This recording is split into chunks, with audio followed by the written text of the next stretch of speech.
Please good morning. இன்னைக்கு பிறந்தநாள் கல்யாண நாள் கொண்டாடுற எல்லாத்துக்கும் எங்களோட மனமார்ந்த வாழ்த்துக்கள். அப்புறம் இன்னைக்கு ஒருத்தவங்க வந்து ஃபர்ஸ்ட் டே காலேஜ் போகிறாங்க. அவங்க நேம் மென்ஷன் பண்ணல. தாங்க ஆல் தி பெஸ்ட்டாக நல்லபடியாக காலேஜ் போயிட்டு வாங்க. ஸோ இன்றைக்கி நம்ம வீட்டில் என்ன ஸ்பெஷல்னு பார்த்தோம்னா, அதுக்கு முன்னாடி நான் இந்த இடத்துல வந்து ஒரு ஐடிக்கு நான் தெளிவாக பதில் சொல்லியே ஆகணும். நான் அந்த ஐடிக்குள்ளார போய் பார்த்து அவங்க ஒரு 6-7 கமெண்ட் பண்ணியிருக்காங்க. 6-7 கமெண்ட்டுமே நம்மளை மட்டம் தட்டுற மாதிரி தான் பண்ணியிருக்காங்க. இருந்தாலும் பரவாயில்ல, நான் அது எதையுமே நான் கண்டுக்கல, ரெஸ்பான்ஸ் பண்ணலை. பட் ஆனால் நைட்டு போட்ட ஷார்ட்ஸுக்கு பார்த்தீங்கன்னா அவங்க வந்து கமெண்ட் பண்ணியிருக்காங்க, 3 பேர் தானே இருக்குங்க, எதுக்கு இவ்வளோ அதிகமாக சமைக்கிறீங்கன்னு சொல்லி, இவ்வளோ ரைஸ் இருக்குது ஏமான்னு கேட்டிருக்காங்க. அது கீழே ஒருத்தர் வந்து டாகு கேட் இருக்குது அப்படின்னு சொல்லியிருக்காங்க. அது கீழே அவரே அதே மாலவி ஸ்டாண்டிங் ஐடி தான் இந்த கமெண்ட் பண்ணது. அவங்க உடனே வந்து என்ன சொல்லியிருக்காங்க, இல்லை டாகுலாம் கிடையாது, கேட் மட்டும்தான். நீங்கள் வந்து பார்த்தீங்களா, என் வீட்டில் நான் வளர்த்துற டாக் ஒன்று, அதுக்கு பக்கத்து வீட்டில் வாடகைக்கு இருந்தவங்க 2 டாக் விட்டுட்டு போயிட்டாங்கன்னு ஏற்கனவே நான் ஒரு வீடியோ கூட போட்டிருப்பேன்.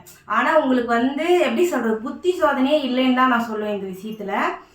ஸோ இருந்தாலும் பரவாயில்ல, நான் இந்த கமெண்ட்டுக்கு நான் பதில் கொடுக்கக்கூடாதுன்னு தான் இருந்தேன். ஆனால் அது ரிப்பீட் போயிட்டே இருக்கிறதுனால நான் யாருக்கு சோறு போடணுங்கிறது நான் முடிவு பண்ணணும், நான் எவ்வளோ ஆக்கணுங்கிறது நான் தான் முடிவு பண்ணணும். சரிங்களா? நீங்கள் கிடையாது, ஒன்று நீங்கள் சம்பாரித்து வந்து நான் திங்க கிடையாது. ஃபர்ஸ்ட் ஆஃப் ஆல் புரிஞ்சுக்கோங்க. இல்லை உங்கள் வீட்டில் வந்து நான் இப்படி நான் தட்டு எடுத்துகிட்டு வந்து நிற்க கிடையாது. ஓகே, என் வீட்டில் நான் ஆக்குறேன், நான் எவ்வளோ சோறு வேணாலும் திம்பேன், நான் எவ்வளோ சோறு வேணாலும் நாய்க்கு போடுவேன். என் வீட்டில் நாய் இல்லைன்னு உங்களுக்கு எப்படி தெரியும்? நீங்கள் என்ன வந்து பார்த்தீங்களா? ஃபர்ஸ்ட் ஆஃப் ஆல் வந்து ஒருத்தர் கமெண்ட் பண்ணுறதுக்கு முன்னாடி நம்ம கரெக்டாக இருக்குமான்னு பாருங்கள். ஓகே, உங்களோட வீடியோஸ் போய் பார்த்தா அவ்வளோ கேவலமாக இருக்குது. இருந்தாலும் உங்களுக்கெல்லாம் நான் பதில் சொல்கிறது என்னோட டைம். இதில் வந்து 1 நிமிஷம் வேஸ்ட். இன்றைக்கி பார்த்தீங்கன்னா ரக்ஸுக்கு நீருக்கு வந்துட்டு முட்டைக்கோஸ் போட்டு அதில் வந்து நம்ம பிரியாணி மசாலா போட்டு வெஜிடபிள்ஸ்லாம் போட்டு அப்படியே பிரியாணி மாதிரி பண்ணியிருக்கேன். ஸோ இதுதான் இன்றைக்கி நம்ம வீட்டில் ஸ்பெஷல். இவ்வளோ சோறு நான் ஒருத்தி திம்பேன்.